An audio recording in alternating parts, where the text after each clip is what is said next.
और बिंदु संख्या 2, जिसका हवाला नहीं है, लेटर मुझे मिला है व्यक्तिगत सोर्स से, अधिकृत रूप से नहीं। बावड़ीखेड़ा में एक क्रेशर संचालित है जो अवैध है, उसके खिलाफ कार्रवाई की जाए और उस पर कलेक्टर की तरफ से 22 तारीख को 7 विभागों को संयुक्त जिम्मेदारी दी। Police, DFO, UIT, SDM, pollution, परिवहन और माइनिंग। मैं बहुत जिम्मेदारी से कह रहा हूं, बिरला जी ने हार मान ली और पूरी सरकार ने सारे प्रशासन की पावर ऑफ अटॉर्नी शासन की आईजी कोटा को दे दी। ऐसा लगता है जैसे सारा प्रशासन पंगु हो गया, शासन और आईजी अब यहाँ सारी व्यवस्था का ठेकेदार बन गया। और ठेकेदार बनकर कौन कौन भाजपा विरोधी है, उन सबको कैसे शासन की ताकत के बूते पर टारगेट किया जा सकता है, ये कार्रवाई उसका हिस्सा है। मैंने सब दस्तावेज आपको दिए हैं। राजाराम भील नाम के व्यक्ति की खातेदार की ये ज़मीन है। 9/7/2010 को एसडीएम लाडपुरा ने एक्सक्लूसिवली क्रेशर के लिए इसका कन्वर्जन किया है। और जब क्रेशर का कन्वर्जन होता है तो फॉरेस्ट की, वाइल्ड लाइफ की, रेवेन्यू की तमाम एनओसीओं के बाद ये संभव होता है, एनवायरमेंट सबकी एनओसी के बाद। 16/5/2011 को राजाराम ने सेल परमिशन ली कि मैं इसको बेचना चाहता हूँ। 23/10/2011 को मेरी पत्नी के नाम इस जमीन की रजिस्ट्री हुई। कन्वर्जन होने के बाद के भी 1.25 साल बाद 23/10/11 से हम 2015 तक क्रेशर नहीं लगा पाए। नियमों के दायरे में अवधि विस्तार की 30/1/2015 की हमको छूट मिल गई। राज्य सरकार ने इस पर छूट दिए, वो पत्र भी मैंने आपको दिया है। और 2016 से हम वहाँ क्रेशर ऑपरेट कर रहे हैं। कोरोना काल में कुछ समय बंद रहा और हमारे पास ऑपरेट टू कंसेंट 2016 से लेकर 2000 बीच में 30/6/2028 तक के एनवायरनमेंट की हमारे पास परमिशन है। इसके बाद हमको किसी भी महकमे की कोई परमिशन की आवश्यकता नहीं होती। जानबूझकर ये सरकार, ये आईजी जिसको मैंने कॉलेज चुनाव के अंदर टारगेट किया था, ये बिल्कुल एजेंट की तरह काम कर रहा है। और आज भी आईजी का वो चरित्र, वफादारी निभाने का, देखिए मैं विरोधियों को पुलिस की, शासन की ताकत पर किस तरीके से नीचा दिखाने की हैसियत रखता हूँ।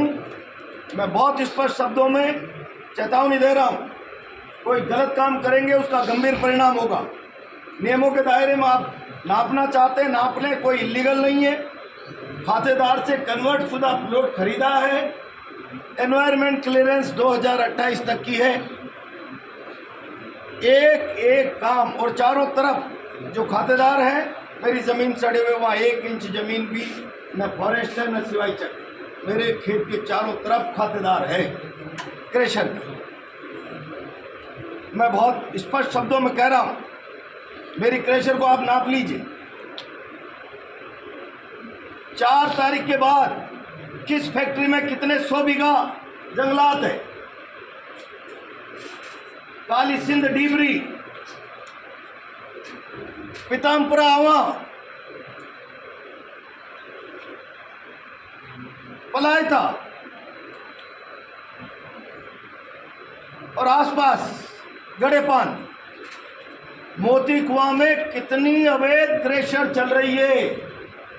मैं आर पार की लड़ाई लड़ूंगा, आर पार की लड़ाई। या तो मेरा अस्तित्व मिट जाएगा, खत्म हो जाएगा, या आईजी की दादागिरी चलेगी। आर पार की लड़ाई 4 तारीख के बाद लड़ूंगा। या आईजी चाहता है कैसे भी उत्पात हो, मैं शांति से नाप लें। मेरी विनम्र प्रार्थना, आप सब लोग वहाँ रहे। 1 इंच जमीन मेरी अवैध नहीं है। 1 इंच जमीन, 1 इंच जैसी जमीन मैंने खातेदार से खरीदी है, उसी पर मैंने स्ट्रक्चर बनाया, पक्का रैंप वगैरह सारा सब कुछ। 1 इंच आगे पीछे नहीं किया। जो कच्ची बाउंड्री थी खातेदार की, उसी में उसी ने कन्वर्जन करा के मेरे नाम रजिस्ट्री कराई है। 4 तारीख के बाद प्रशासन को एक एक कार्रवाई पारदर्शिता से और लोगों के खिलाफ करनी पड़ेगी। इसके लिए मजबूर कर दूंगा सारी कांग्रेस पार्टी और हम सब लोग मिलकर इस आईजी के खिलाफ पूरी ताकत से 4 तारीख के बाद आर पार का संघर्ष करेंगे, चाहे परिणाम कुछ भी हो। आईजी चाहता है कि हम पहले उत्तेजित हो जाए, मुकदमे लग जाए, गिरफ्तारी हो जाए और मतगणना में इन लोगों को धांधली करने का मौका मिल जाए। मैं बहुत स्पष्ट शब्दों में कह रहा हूँ, मतगणना के बारे में बाद में बात करूँगा, आज केवल इतना कह रहा हूँ। मैंने एक एक कागज़ आपको दिया है, क्रम से एक एक कागज़, इसको जांचें। कल रात को इन्होंने बारिश के लिए कुछ यार्ड, डंपिंग यार्ड बाहर खुले में पत्थर डाल देते हैं स्टॉक के लिए, वहाँ जाकर सरकारी ज़मीन पे आपने पत्थर डाल दिया, खुली ज़मीन पर डाल दिया।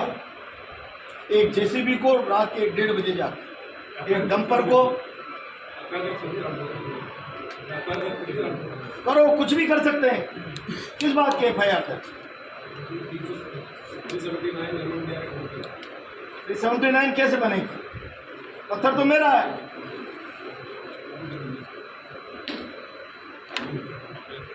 ये पत्थर तो मेरा है ना, और मैं वहां से कोई चोरी थोड़ी कर रहा था, डंपिंग किया है मैंने, मैं स्वीकार कर रहा हूं।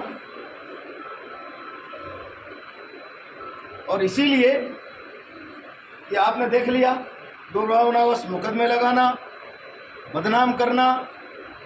एक बड़ा अखबार लिख देगा कल बहुत जोर से, पूरा राजस्थान देख लेगा मैं अवैध गतिविधियों में